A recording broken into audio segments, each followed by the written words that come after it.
Bueno, vamos de nuevo, chicos. Ahí arranco de nuevo. A ver, Fran, fíjate cuando me llame. Vamos a arrancar de nuevo.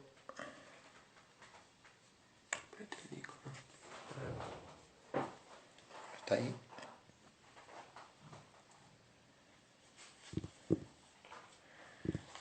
Estamos teniendo algún problema de conexión. Intentando solucionarlo. Estamos esperándolo a Tata de nuevo, que en un momento se conectó. Pudimos hablar sin verlo. Ahí está.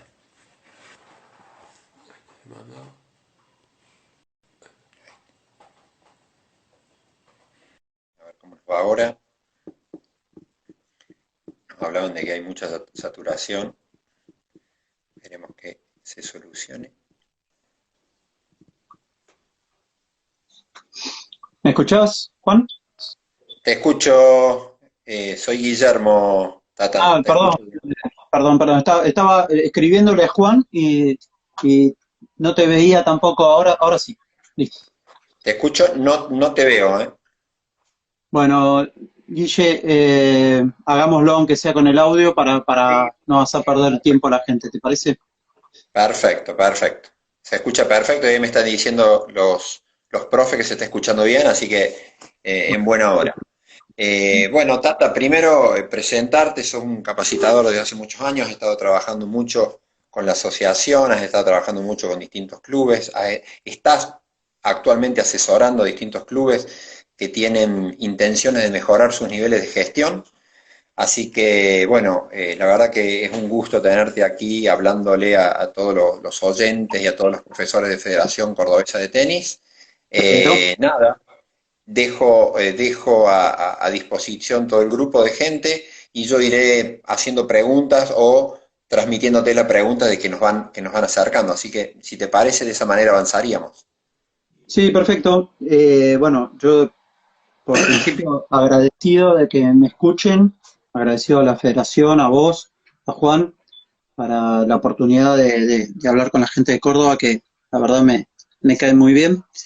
Eh, yo he estado haciendo unas charlas a través de Instagram, yo he escrito algunos libros y algunas disertaciones, las he dado gratis, y hay una que creo que era la que nos movía a hablar hoy, que es que creo que tenemos que analizar lo que está pasando con la crisis y en todo caso repensar el modelo del negocio del profesor y había hecho en esa charla que ahora voy a compartir con ustedes, eh, 6 o 7 tips o 6 o 7 guías que creo yo que pueden iluminar un camino que obviamente nadie lo conoce, no hay un mapa de lo que vendrá, pero por lo menos en toda esa incertidumbre ver si esas guías nos pueden ayudar a trabajar mejor.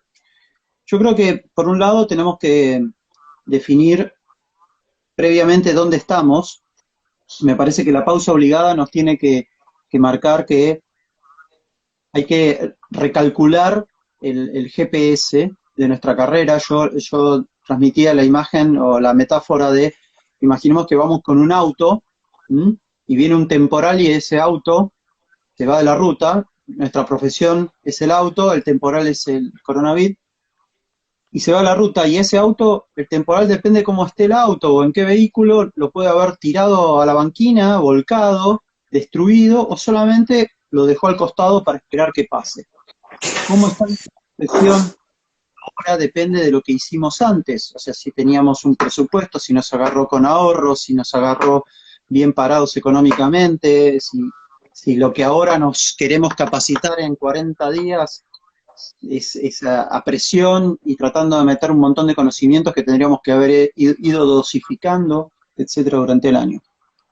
Entonces, me parece que ese es el primer punto. El segundo es que a futuro se calcula que entre el 30 y el 40% de nuestros alumnos o de nuestros ingresos, básicamente, se van a perder. Entonces, tanto sea como la retención posterior, por un lado, qué nivel de retención tengamos, o el nivel o cuánto tiempo demorará hasta que esa cantidad de gente por lo menos vuelva a ser la que teníamos o la que proyectábamos, va a cambiar mucho cómo va a ser nuestra ecuación de dinero, ¿no? Si vamos a tardar 2 años en volver a estar como era a fin del 2019, y probablemente quedemos afuera del negocio. Eso por un lado. Por el otro, si va a ser tal la situación económica, probablemente algunos jugadores del negocio van a quedar afuera, entonces eso va a dar una oportunidad para captar clientes que dejen de tomar clases o clubes que se fundan o academias que ya no puedan dar, etcétera. Entonces, para los mejores va a haber una oportunidad por ahí de tener una porción más grande en una torta más chica. Sorry que suene tan crudo, pero la verdad es que no quiero dorar la píldora, no soy nada romántico en eso, me parece que tenemos que ir a los números, tiene que ser concreto el aporte, y realmente tenemos que, por un lado, entender que si queremos ser profesionales adentro de la cancha, tenemos que ser muy profesionales fuera de la cancha. O sea, me he encontrado durante mi carrera con mucho desprecio de los entrenadores y de los profesores por lo que sucede afuera de la cancha, con una visión como diciendo, soy buen profesor, enseño bien la derecha con top. Ok, pero el saber enseñar la derecha con top no paga las cuentas. Y cuando te cierren el club porque no pagaste las cuentas o porque no tenés dinero para pagar la nafta del auto para ir a dar las cosas, la verdad que eso habla de la educación financiera, la presupuestaria, cómo se venden, etcétera. Entonces, me parece que debemos darnos cuenta de que hay que ser bueno adentro y afuera, y que tenemos que acostumbrarnos a que va a haber una nueva normalidad. O sea, volver, tanto sea que volvamos rápido como que volvamos más tarde, va a haber una nueva normalidad. Lo vemos en lo cotidiano, pero creo que esa normalidad la tenemos que aplicar también a lo que es, digamos, nuestra profesión. Y yo creo que acá tenemos que ver como 3 niveles, Guillermo. O sea, los problemas para volver creo que básicamente los podríamos definir en 2 muy conocidos, uno económico, ¿no? Y uno de seguridad, digamos. La gente va a tener miedo al contagio, a la infección, etcétera. De hecho, si querés, después les puedo pasar. Ayer me llegaron las recomendaciones de la UFPA para clubes y profesores, y las recomendaciones para jugadores. Están en inglés, ya las traduje, después voy a compartir si quieren, porque tiene algunos consejos Te las pido para transmitirlas. muy buenos. Valiosísimo. Obviamente que hay algunas cosas que son aplicables, otras que no, pero realmente han hecho un estudio en todos los estados y han aportado conocimientos, ¿no? Pero bueno, a esos 2 niveles, digamos, el económico, evidentemente va a haber que aplicar una solución que yo creo que básicamente pasa por una buena promoción. O sea, acá hay que lograr que más gente vuelva al tenis. O sea, después, si nosotros hacemos un buen servicio, ¿no? Claramente la gente se va a quedar en el tenis. O sea, no es un problema de que la gente llega a la cancha y el profesor le da una mala clase. No, descarto de que eso va a estar bien dado. No, el problema es que no van a venir. Entonces, por el lado económico, la solución es la promoción. Por el otro, el tema de la seguridad, a mí me parece que ese miedo, esa paranoia que está incentivada mucho por los medios, etcétera, me parece que tenemos que oponerle información, básicamente con protocolos, con digamos, como alentar todo el tiempo con datos. Estamos haciendo esto, estamos usando protocolos. Yo también tengo el protocolo que hizo la PTR, está muy bien hasta para dar clases, se puede complementar con el de la USTA, etcétera. Yo creo que hay un tercer problema a estos, que son, diría, inmediatos, y es esa nueva normalidad. O sea, ver cómo enfrentamos una nueva normalidad que va a tener los 2 problemas anteriores sumados a el desconcierto de que no sabemos qué hacer. Entonces, ¿cómo nos vamos o sea, por ejemplo, en un partido de tenis antes nos saludábamos, antes y después, ahora ya no nos vamos a poder saludar. Bueno, es un ejemplo banal, pero esa situación va a hacer que también la relación con los profesores, o sea, que la gente se va a preguntar, ¿qué hicieron durante la cuarentena? ¿Se dedicaron a ver Netflix y estuvieron jugando con la consola y durmieron, o también se capacitaron? Y yo creo que en un mercado más chico, donde va a haber mucha competencia, el agregarle valor y que ese valor no solamente permanezca, sino que sea como un aprendizaje continuo, de los entrenadores, los dirigentes, los directivos, los directores de academia, etcétera, quede como una vara más alta, ¿no? Entonces, para mí eso es, eh, creo yo que, digamos, son como las condiciones previas. Creo yo que a partir de ahí, y ahí empezamos a la charla que yo había dado, tenemos como seis o siete guías. Una es entender en el negocio en el que estaban. O sea, el negocio de hace muchos años, los profesores o los entrenadores pensaban que era enseñar tenis, ¿no? Claramente ese modelo está obsoleto hace 20 años y el modelo, como yo siempre decía en mis disertaciones, pensemos en qué negocio estamos.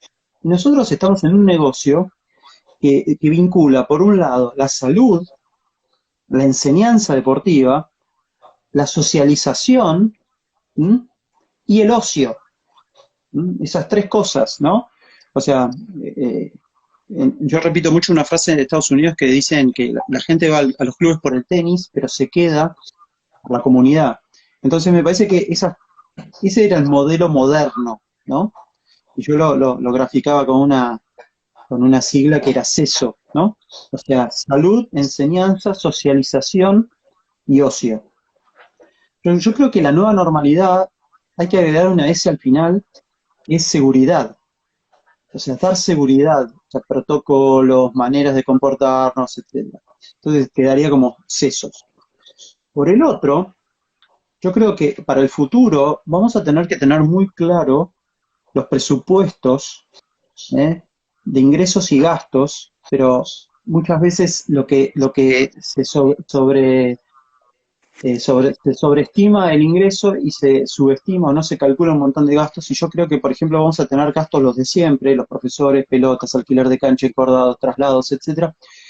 Pero hay que agregarle todos los no contemplados, que muchas veces en la ecuación no están, ¿no? O sea, si se paga una obra social o una prepaga, los gastos para vivir, todos los gastos hormiga, etcétera. Yo la semana pasada tuve uno de los Instagram con un especialista en finanzas y él decía, o sea, le preguntaba como tips y bueno, me decía, lleven una cuenta de todos los gastos, aunque compren un paquete de pastillas, pero lleven una cuenta, ¿no?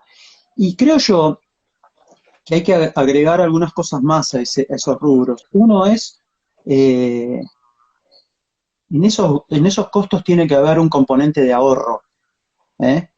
Ustedes me van a decir, pero no me alcanzan las cuentas, lo que sea.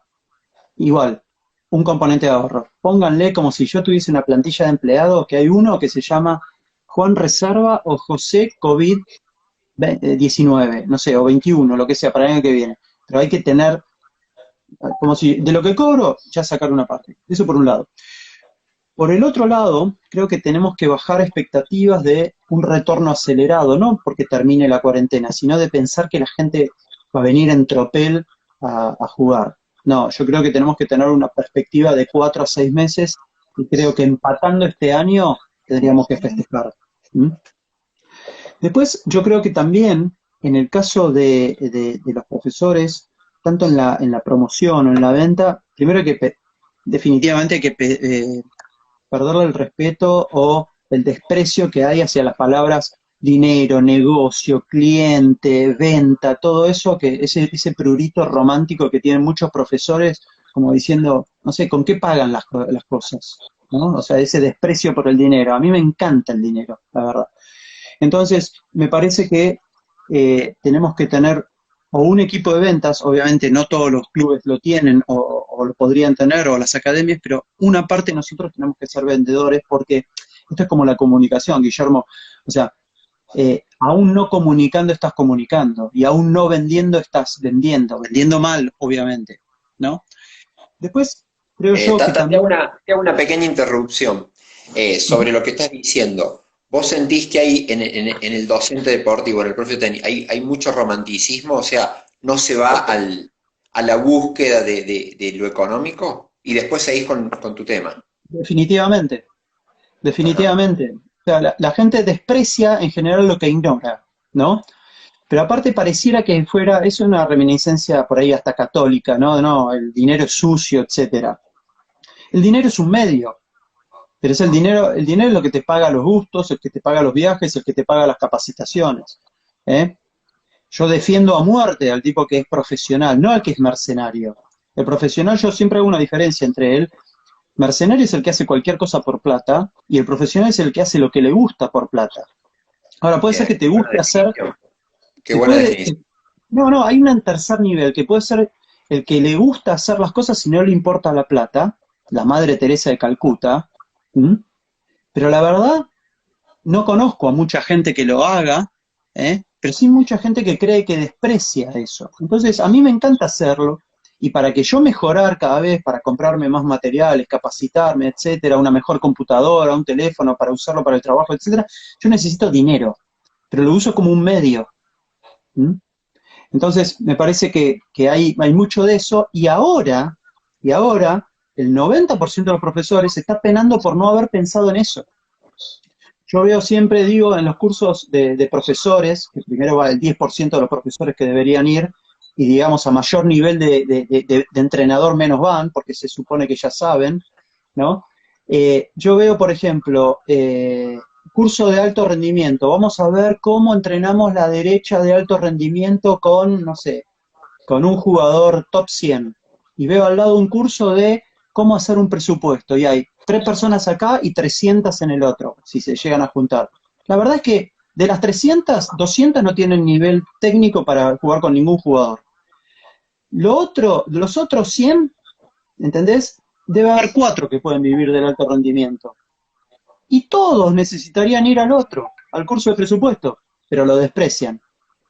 Claro. ¿Entiendes? Ahora, si hubiesen tenido esas herramientas, no hubiese pasado esto, que los agarró a todos sin ahorros, mal parados económicamente, etcétera. Como yo decía, cuando yo en una época estaba en la asociación, hacía la especialización en gestión y marketing, ¿no? Y comunicación.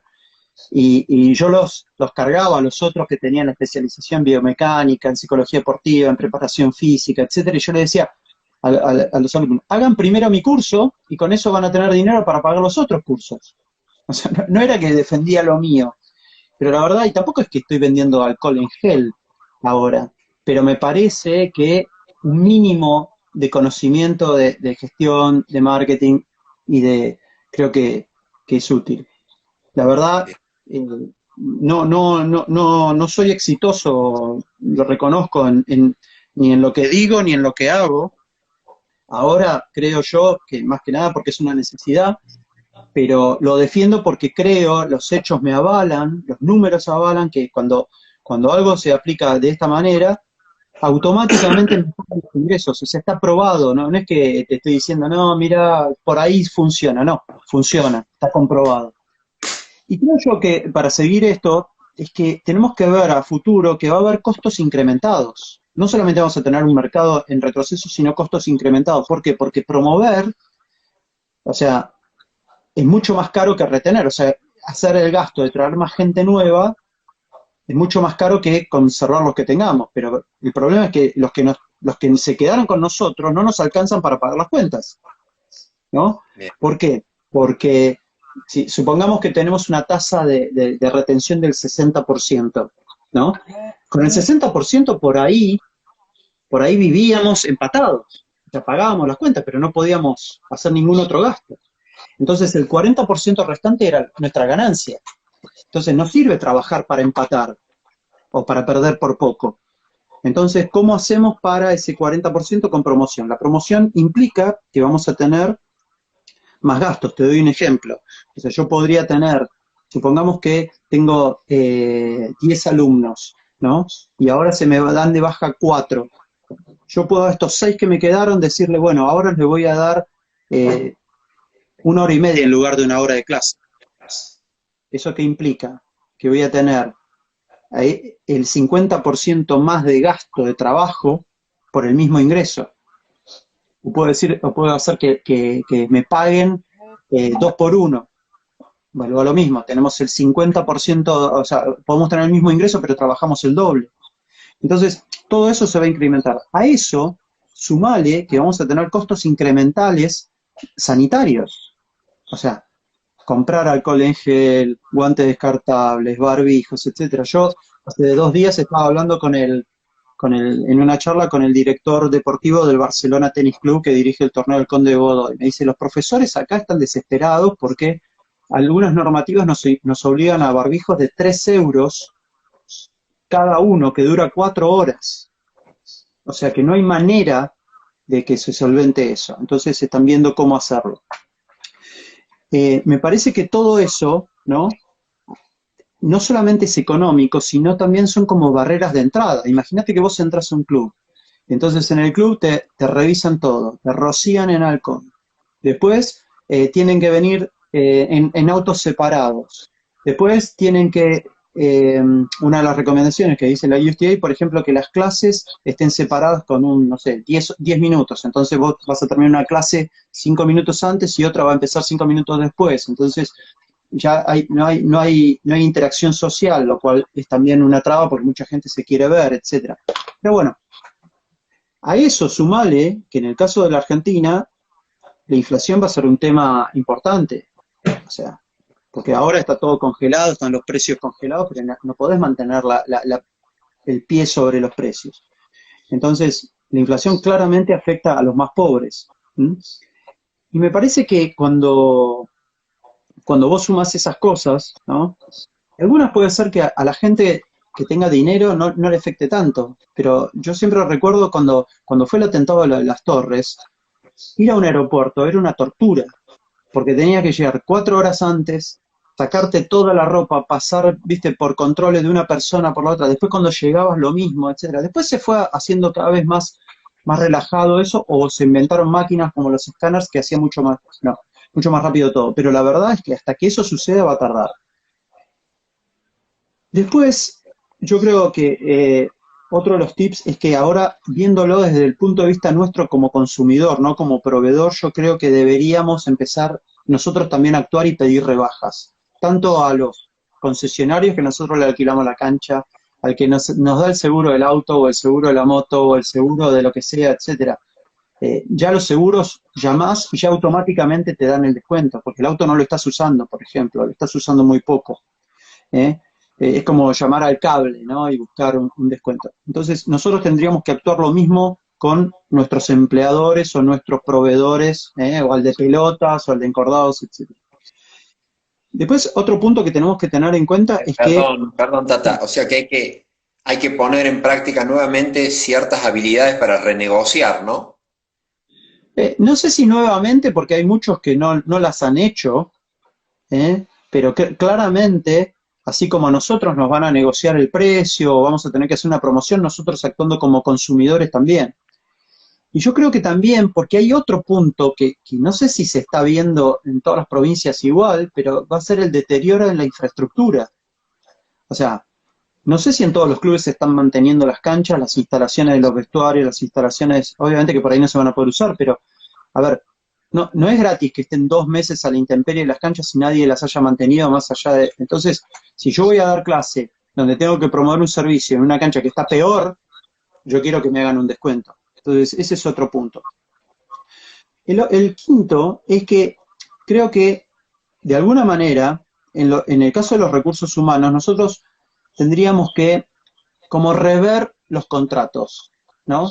O sea, muchas veces uno ve a profesores que trabajan, no sé, de 9 a 12, y 12 y 1 ya está encima del auto, ¿no? Y piensan, bueno, a mí me pagan X plata, no sé, 200 pesos por hora, bueno, son 3 horas, son 600 pesos, ya está. No, ¿eh? Si yo tuviese profesores, me sentaría con ellos y les diría, muchachos, si quieren seguir trabajando, tenemos que dar mejor servicio, tienen que estar más capacitados y no termina cuando se termina la clase, eso sigue. Y creo yo que lo tendríamos que hacer inclusive como si estuviéramos nosotros siendo empleados de nosotros mismos, o sea, el profesor que trabaja solo tendría que exigirse a sí mismo. Así como si estudió nuevas herramientas en esta cuarentena, etcétera, también tendría que decirse, bueno, me voy a dedicar, en mi agenda tengo de 9 a 12, pero todos los días, 1 hora, llamo a la gente, le mando videos, le mando artículos, o sea, trabajar, ser mucho más profesionales. O sea, me parece que tenemos que exigirnos más valor, ¿no? O sea, como rever los contratos. ¿Eh? Y Bien, después creo yo que también tenemos que cambiar el sistema de pago. O sea, no puede ser que dos profesores que trabajen a la par, digamos que se le pague lo mismo, cuando un profesor, por ejemplo, tiene una clase grupal y a los 2 meses de los 4 que tenía le quedan 2 y el otro tiene los 4 y por ahí le piden más clases. No es igual paga por igual trabajo, es igual productividad por igual trabajo. Eso tiene que quedar clarísimo. ¿Eh? Y por último, yo creo, no, por último no, pero que hay que hacer como un reciclado permanente, ¿no? O sea, es muy trillado decir que uno nunca termina de aprender, pero para mí, para muchos profesores, terminó hace rato este ciclo de aprender. O sea, uno cuando ve a los cursos van siempre los mismos, y yo cuando he trabajado con la asociación en el análisis de clubes, etcétera, uno de los rubros era, bueno, ¿cuándo hicieron la última capacitación y en qué? Y había profesores que se habían capacitado en 1984, que usaban raquetas de madera. Creo que algo cambió el tenis, ¿no? Entonces, a mí me parece que eso es un punto y me parece que también ayudaría a que la actitud de aprender se extendiera a otras habilidades más blandas y no solamente adentro de la cancha. Vender, comunicar, inteligencia emocional, psicología deportiva, lo que sea. Por último, yo creo que sí, habría que encontrar, aprovechar y que cada uno busque un nicho, ¿no? O sea, dónde sería bueno especializarse. ¿M? Como decía, yo cuento la anécdota de Henry Ford, ¿no? Cuando le decían que él se había hecho millonario haciendo autos y dice, si usted volviera a ser pobre, ¿qué haría? Y investigaría qué le falta a la gente, qué necesidad tiene, y me dedicaría a hacer eso. Entonces, me parece que tendríamos que preguntarle un poco o estudiar un poco a la gente qué es lo que está buscando, encontrar un nuevo nicho, ¿no? Porque la verdad es que si encontramos, nos especializamos en un segmento, ¿eh? Creo yo que vamos a lograr éxito, donde otros, viste, siempre dan clase de tenis. ¿Y pero clase de tenis de qué? No, yo doy clase de tenis a los zurdos, por ejemplo, ¿no? Y creo yo que esta cuarentena ha mostrado, de alguna manera acelerada, ¿eh? Mira Pablo, ahí está entrando, varios de esos nichos. Por ejemplo, podríamos encontrar un nicho en, ahora que todos están en las redes y los clubes y los directores quieren manejar ese tráfico y no saben, no pueden, no tienen tiempo, o una combinación de varios, por ahí podría haber un community manager de varios. ¿Eh? O podría ser todos los que quieren hacer videos de jugadas, etcétera. Pero bueno, diferenciarse un poco y hacer algo un poco más profesional, creo que por ahí un productor de videos de tenis estaría bueno. Eh, Justamente Pablo está promocionando los frontones móviles. Bueno, los frontones móviles es algo que se puede usar en la casa, en el club, en todos lados. Eh, Podría ser alguien que quiere hacer presentaciones más profesionales o libros o lo que sea. Bueno, alguien que haga maquetado para que tenga una presentación profesional. O sea, yo puedo ser un ejemplo, o sea, yo vengo escribiendo y haciendo hace 25 años cosas, pero bueno, esto se potenció porque, bueno, porque era, por un lado, a algunos les hacía falta y por el otro estaban encerrados y estaban obligados a escuchar, ¿no? Otra más, la sexta sería, creo yo, que tenemos que pensar si vamos a vender, si vamos a estar vendiendo lo mismo que hacíamos antes. Y yo creo que si vamos a dar las mismas respuestas, entonces esto fue solamente un paréntesis y nos vamos a encontrar haciendo lo mismo en otro mundo, en otra realidad. Y me parece que pronto va a cambiar eso y nos va a dejar afuera. O sea, vamos a seguir por la banquina, nunca entrando en la carretera y en algún momento se va a pinchar una goma y nos vamos a quedar afuera, ¿no? Entonces, me parece que de alguna manera tenemos que pensar, por ejemplo, si vamos a volver, ¿no? Y la gente se va a encontrar después de 2 meses de estar en la inactividad casi total, se calcula que en una cuarentena se pueden llegar a engordar 3 o 4 kilos, que va a estar con los músculos atrofiados, con falta de coordinación, etcétera. ¿Por qué no empezar con clases de educación física o de preparación física o de coordinación más las de tenis? ¿Mm?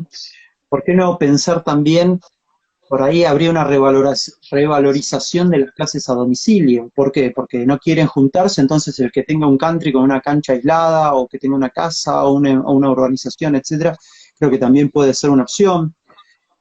Creo que también el video llegó para quedarse, entonces creo que el complemento analógico de la clase física tendría que tener un complemento virtual, y creo que ahí es algo donde sería un plus. O sea, es como decirle, un alumno le dice al otro, ¿tu profesor también te da videos? ¿Eh? Y creo yo que por último, en este análisis no puede faltar una memoria y balance de lo que hicimos. O sea, ¿por qué llegamos a esto? Y no estoy hablando de las instituciones, o sea, la superestructura, sino de la responsabilidad individual de cada uno. En la falta, por un lado, la falta de previsión. O sea, por un lado, la falta de ahorro clara, de no entender que este es un negocio que se factura por 9 y se gasta por 12. ¿Mm? Por otro lado, en los clubes en general, esta crisis sanitaria los agarra sin ningún protocolo. La verdad es que si empezamos a revisar bien desde cómo se maneja la basura, los alimentos, las desinfecciones, etcétera, nos damos cuenta por muchos lados que podíamos fallar. Por el otro lado, hasta un aspecto gremial, ¿no? O sea, ahora yo veo mucha desesperación o pedidos de, no, tenemos que agreviarnos, tenemos que juntarnos y conseguir más apoyos. Cuando se quiso hacer, ningún profesor quiso aportar. Entonces esto es como decir, cuando se te quema la casa, tendríamos que haber tenido un seguro contra incendios. Y bueno, sí, uno lamenta, el seguro es algo que compras para nunca usarlo, por favor, ¿no? Y ese es el punto, ¿no? O sea, tener esos seguros, no solamente es el seguro, digamos, la póliza de seguro, sino también un seguro de invertir en varios nichos, ¿no? O sea, no apostar, digamos, esto es como un auto, ¿no? Si tenemos un auto muy largo y tenés muchas ruedas en ese auto, si se pincha una, no pasa nada. Ahora, imagínate que estás en una bicicleta, que te pincha una rueda, no puedes andar. Entonces, a mí me parece que si estamos en varios nichos, o sea, y nuestro servicio abarca varias cosas, ¿no?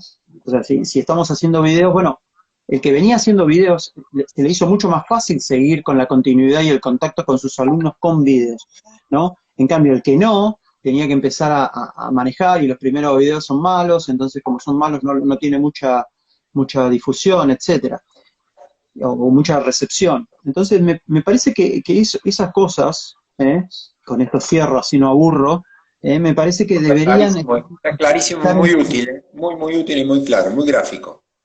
no, me parece que deberían estar como aporte, ¿no? Yo, si querés, después les mando el ebook que armé, porque a todos los que se juntaban a la base de datos nuestra, porque todo el tiempo estamos tratando de aportar algo, se los mando y ustedes lo distribuyen, pero es cortito, ¿no? Tiene 9 páginas, pero me parece que es una más o menos una descripción, obviamente incompleta, obviamente así en la incertidumbre, pero por lo menos que sirve para empezar la discusión. Obviamente que hay gente que va a hacer mejores aportes, ¿no? Bien. No sé si tienen Tata, sí, una pregunta sin interrumpir tu temática, porque la puedo dejar para más tarde la pregunta, no tengo problema. Es en esta experiencia tuya, haber aportado conocimientos y haber aportado soluciones a las academias con su titular profesor a cargo. ¿Cuáles son las falencias que vos más encontrás históricamente en las academias y, para no hablar de la falencia solamente, cuáles son las soluciones que nos podés dar a los entrenadores que tenemos 3 o 4 canchas, 3 o 4 profesores, distintos niveles de juego en distintos horarios, bueno, un canon o un porcentaje a solucionar con el club, canchas que las usás también para torneos organizados por vos y no, bueno, un poco contarnos, darnos un ABC de cómo manejarnos a la hora de liderar una academia, desde la gestión deportiva, ¿no? Bueno, me estás Amplia la pidiendo pregunta. que resuma en una respuesta lo que es un curso, Sí, sí. básicamente. Voy a empezar por lo más fácil, que es marcar los errores. Y creo yo que así como en un jugador, eh, vos ves los puntos débiles y los puntos fuertes, ¿no? O sea, bueno, este tiene buena derecha y buen saque, pero le falta movilidad y le falta revés. Creo que cada director debería ver en qué está fallando, ¿no?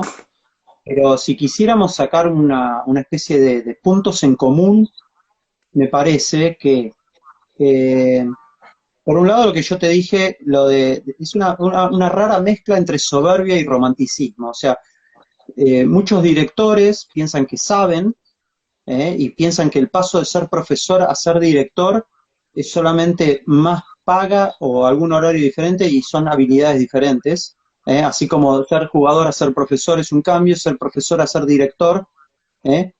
Que también está subestimado y bastardeado por los profesores, porque cuando ven al director que está en la oficina haciendo números, dice, ah, vos estás ahí a la sombra y nosotros nos estamos muriendo de calor o muriendo de frío, etcétera, y vos estás con tu computadorita ahí.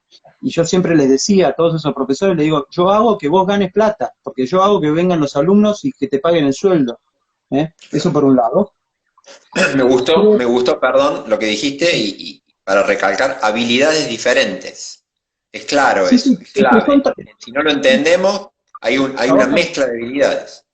Sí, son trabajos diferentes, necesitan habilidades diferentes. Obviamente que un director conozca el trabajo en cancha ayuda mucho para entenderse con los profesores.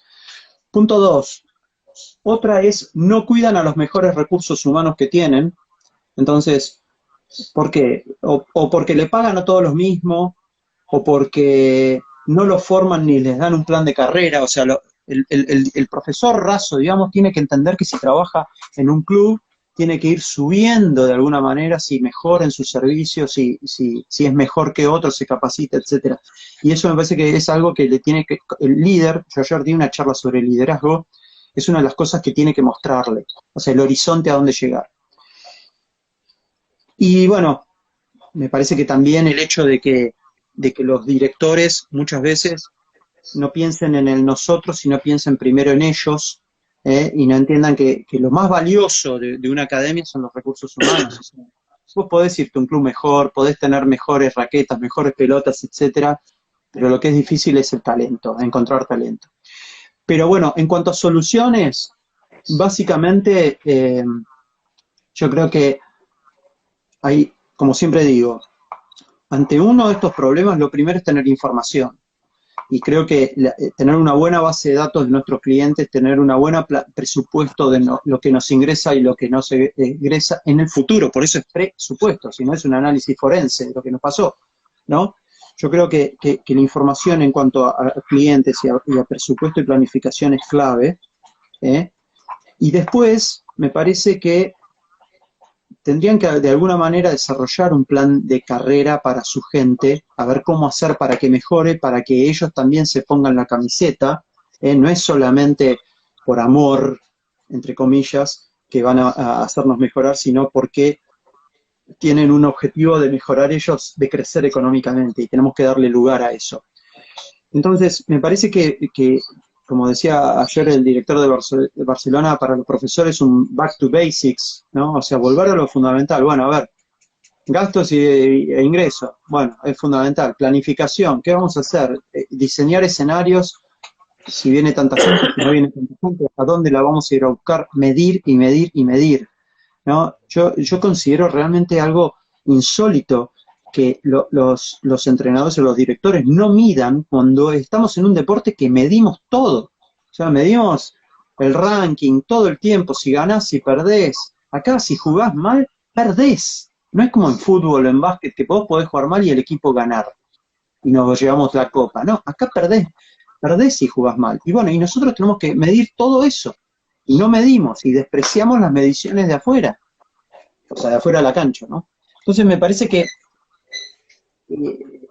actuar así, como digamos, como proveedores de servicios, también nos da chapa para exigir como consumidores, en este caso, como decís vos, del canon, o con los dirigentes, etcétera, y mostrarle, bueno, damos mejor servicio, danos más canchas, o mejores horarios, o por qué igualan la vara y me comparan con otro profesor que da un servicio que la pelota se le ve el aire, nunca se capacita, está mal entrazado, etcétera. no somos iguales, y está bien que no seamos iguales. Está perfecto, porque si no, vivimos en un tupper. Si fuéramos todos iguales, y bueno, entonces que le paguen lo mismo a Federer que gana Wimbledon que al de primera ronda. ¿Qué sentido tendría competir? ¿Mm? Ahora, si quieren les miento y les digo, les hago un cuento de Papá Noel, pero no, los reyes no existen, son los padres. ¿Mm? No sé si Bien. tenés alguna pregunta o si... No me quiero extender mucho porque detesto las No, no, respuestas largas. estamos excelentes. Seguí con tu temática, tengo otras preguntas, pero no te quiero interrumpir. Eso básicamente me parece que no hay mucho misterio. Yo tengo un curso para eso y los libros también eh, se aplican sobre eso, pero en última instancia, si te pones a pensar, es sentido común. Eso, Guillermo. Bien. Tata, ¿cómo orientas vos a tus consultados con respecto a las metas y objetivos? Porque me imagino que te habrás encontrado con mucha gente que te plantea metas y objetivos que no tienen nada que ver con lo que puede lograr. O ¿cuál es el estudio que vos haces para ayudarlo a que la persona que te consulta encuentre la meta y el objetivo correcto, el realizable, como se dice, para poder ir por un camino prolijo hacia adelante? Bueno, vuelvo a lo que dije antes. O sea, primero tenemos que saber de dónde partimos, saber los datos. Porque es como si un profe o una academia o un club viene y dice, queremos estar mejor. Obvio. ¿Quién no quiere estar mejor? Es como discutir con alguien que dice no tendría que haber hambre en el mundo. Claro que sí. ¿En el qué estamos todos de acuerdo? A ver, decime cómo. Entonces me parece que lo que tenemos que hacer primero es saber de dónde partimos. Entonces es como si yo te dijera, bueno, en mi club tengo 50 alumnos. Ok, entonces ahí, partiendo de los datos, yo lo que hago siempre es ir eh, con los convenios que tengo en las federaciones, etcétera, viendo como escenario, bueno, a dónde querés llegar y en qué tiempo querés llegar. Es como un vaqueano de un lugar que vos no conocés. Bueno, yo quiero llegar allá, arriba de la montaña. Bueno, ¿cuándo querés llegar? Mañana. No va a suceder. No va a suceder porque la montaña tiene zonas escarpadas, tenés que hacer noche, etcétera, vas a tardar 3 días. Entonces, el vaqueano te va ordenando, pero el esfuerzo también lo haces vos y de ahí te vas dando un baño de realidad de lo que querés. ¿eh? Yo siempre cuento una anécdota muy graciosa, que una vez yo dirigía la parte de gestión de una academia que tenía lugares en varios lugares de Latinoamérica, y en un momento teníamos un lugar en Punta del Este, ¿no? Y entonces le digo al profesor que mandamos, haceme un presupuesto de cuánto más o menos calculás de ingresos, ¿no? Entonces él empezó un 15 de diciembre y siguió un 15 de marzo, o sea, 90 días justo. Entonces él me dijo, bueno, yo voy a dar un promedio de clases de, no sé, por ejemplo, 4 horas por día por cancha, ¿no? Entonces él me hacía el cálculo por 90 y te digo, pero escúchame, ¿vos pensás que no va a llover nunca? ¿Que no hay cambios de quincena? ¿Que no hay 24 de diciembre, 25 de diciembre, 31, 1 de enero, etcétera? Todos esos cambios, porque si no parece que voy a ganar un montón de plata y resulta que cuando le empezás a sacar todos esos días, disminuía significativamente. Entonces, a mí me parece que ese tipo de cuestiones hace que vos puedas desarrollar después objetivos realistas y una de las claves es que sean alcanzables, porque si no es frustrante. Es como decirle a un chico que está entrenando en una academia de alto rendimiento y dice, bueno, el año que viene estás en la final de Roland Garros. No va a suceder, no va a suceder. ¿Mm?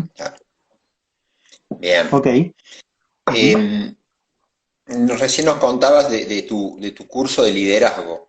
En tu experiencia, Tata, estas movilizaciones a través de tus cursos, ¿has sentido que han potenciado un líder guardado, una persona que no tenía aptitudes ha podido encontrar aptitudes? ¿Cómo sentís vos que una capacitación en liderazgo llega al que te escucha para realmente potenciarlo y ponerlo a liderar? Yo en realidad no es que hago un curso de liderazgo, tengo un mini curso de liderazgo, de hecho lo hice también, no en Rosario, sino en Santa Fe, pero creo básicamente que todos podemos ser líderes, ¿eh? Pero creo que de alguna manera cada uno puede buscar dentro de sí esas actitudes. Tiene que haber alguna digamos, motivación interna, porque si no, hay gente que prefiere que la lideren, que la guíen, y funciona muy bien así, y hay otra que dice, no, no, yo en esto quiero participar y quiero tener un rol protagónico y llevar y mostrarle a la gente a dónde puede llegar, ¿no? Yo creo que sí, que hay mucha gente que ha descubierto esas posibilidades. Yo siempre recomiendo una charla en TED, no sé si conocés las charlas TED, Sí, ¿no? Por eso. sí. La charla TED más vista de toda la historia es de un educador inglés que se llama Ken Robinson. Tiene 3 charlas, pero la 1 y la 2 son sobresalientes. Y yo ahí recomiendo esa charla porque él muestra cómo alguien, eh, el proceso educativo, él está en contra del proceso educativo actual, que dice que es industrial, que es igual para todos, y él dice, y eso mata la creatividad. En cambio, si alguien potenciara la creatividad de cada uno desde chico, lograríamos que cada uno se especializara. O sea, uno piensa, Messi es un genio, imagínate la cantidad de Messi que debe haber habido, no sé, en África, en China, en cualquier villa miseria, etcétera, que no tuvo las oportunidades, o el que tuvo oportunidades lo cortaron y no lo dejaron expresarse. Y así hablo como en fútbol, como en tenis, como en las artes, como en cualquier. O sea, no podemos siempre dar la misma educación que está basada en un modelo industrial de hace 2 siglos para la actualidad. Y lo mismo creo yo que pasa con el liderazgo. O sea, hay mucha gente, el otro día lo discutía con una profesora, que sabe un montón, que podría compartir, pero por ahí no se sabe vender, es tímida. También lo hablé con gente de Bahía Blanca, eh, que, que podría aportar un montón, y después también te encontrás con lo otro. Algunos que son unos vendehumo importantes, que se saben vender bien, pero después cuando lo rascas un poquito abajo, no tienen nada, ¿no? Entonces, obviamente, el que sabe y aparte se vende bien, y bueno, sí, es Federer, ¿viste? O sea, jugás bien, o sea, soportás la presión y técnicamente sos perfecto y sí, sos Federer, ¿no? Bien. Pero bueno, Qué sí. desafío esto que nos estás contando, cuánto por hablar, porque hoy convengamos que el mundo del tenis tiene que ser conducido por gestores en federaciones, por gestores de clubes y por gestores de academia, ¿no? Y qué importante que cada uno de esos actores esté capacitado para gestionar deportivamente, porque vamos a estar rodeados de una situación mucho más virtuosa, si se quiere, pero cuánto nos falta para lograrlo, ¿no? Bueno, el hecho que estas charlas se den, ¿entendés? Que los dirigentes en algún caso escuchen, no los nacionales, claramente, o por lo menos a mí no me escuchan, se ve que es un problema mío, que no tengo buena señal, pero es un comienzo, ¿no? Es como todo, ¿no? Vos para resolver algo tenés que aceptar que estás haciendo algo mal, ¿no? O sea, si vos crees que tu revés es bueno, ¿no? Como digo siempre, las opiniones son todas válidas, ¿no? Pero los números no podemos tener vos unos números y yo otros. Si de 10 reveses tirás 4 afuera, no es bueno, claramente, por más que vos pienses que es bueno. Entonces, los números es algo que nos podrán gustar o no, pero es ridículo enojarse con los números. Y entonces me parece que esa gestión, ¿eh? La tenemos que hacer y es un buen indicio que por lo menos estemos preocupados, porque empezamos a reconocer el problema y a investigarlo un poquito, aunque sea sacarle el polvo que hay ahí, y a partir de ahí construir soluciones, que son trajes a medida, cada club, cada federación, cada realidad, etcétera. Pero bueno, las herramientas son más o menos las mismas. Bien. Tata, nos quedan muy poquitos minutos. No sé si querés aprovechar estos poquitos minutos para contar un poco lo que vas a hacer aquí en la Federación Cordobesa de Tenis. Nosotros todavía no hemos largado la información. Si querés adelantarnos algo, y nosotros estamos a punto de hacerlo a través de Federación, pero sería bueno que nos cuentes. Bueno, pero me estás dando una primicia de algo que deberían anunciarlo oficialmente. Me imagino que va a ser así, pero Y básicamente, va a ser así. ok, lo que yo ofrezco es a través de la federación a todos sus afiliados, que por estatuto me imagino que son los clubes, pero digamos, por transmisión directa a sus academias o profesores, un diagnóstico gratuito donde yo les mando una planilla, la llenan con datos, etcétera, y después identifican sus principales demandas o problemas a futuro, y a partir de eso me reúno a través de Zoom o de un chat o lo que sea, y les doy algunas impresiones o trato de ayudarlos a ver cómo salir mejor, como te decía, dando un poquito más indicaciones a la medida de cada uno, ¿no? Yo ya lo hago con la Federación de Santa Fe y me han tocado desde directores de 5 clubes hasta otro que tiene 2 canchas nada más, o al que tiene una academia, o al profesor que trabaja solo pero que necesita mejorar. Entonces, creo yo que es una buena manera de aportar en este momento. A mí, obviamente, esto lo hago profesionalmente, entonces si después me contratan para hacer un servicio más intensivo, que insisto, hasta ahora he tenido, no es por mí, sino porque es muy bajo el nivel de información que hay sobre gestión, siempre éxito, o sea, siempre se mejora y lo que yo cobro es una fracción de lo que yo hago ganar. O sea, insisto, no es porque yo sea tan bueno, y creo que lo soy, pero más allá de eso, es como si agarras un jugador que vos sabés que corrigiéndole 2 cosas, el tipo mejora y de perder siempre en primera ronda, empieza a ganar 2 rondas, no es que vos seas una mezcla de Tony Nadal, Bolitieri y Piatti, es que había que corregir 2 cosas que nadie se las había dicho, eso es, y si, bueno, por eso, si la federación puede dar ese servicio, si los profesores lo aprovechan, si a mí alguien me contrata, me parece que es win-win, Bien. ¿no? Bueno, desde ya, excelente tu iniciativa. Te felicito a vos y lo felicito a Juan Pérez como presidente, que nos acerca esto a todos nosotros. Seguramente va a haber mucha consulta, mucha inquietud, y no dudo que esto nos va a hacer crecer como profesionales. Tata, bueno, de parte mía y de parte de la Federación Cordobesa de Tenis, no más, agradecidos primero por la propuesta que nos trajiste para que la divulguemos, y segundo por este vivo, donde has estado Ok. 1 hora hablando de gestión con nosotros. Ha sido muy generoso, ha sido muy útil, y bueno, y Ah, no, seguramente nos vamos a estar viendo. seguramente, y bueno, a disposición, y después cuando ustedes envíen la comunicación, tienen ahí mi mail, etcétera, así que se pueden comunicar directamente conmigo sin problema. Muchas gracias, Guillermo, por la oportunidad. Perfecto, que andes bien, muchas gracias, hasta luego. Hasta luego a todos, profes, a descansar.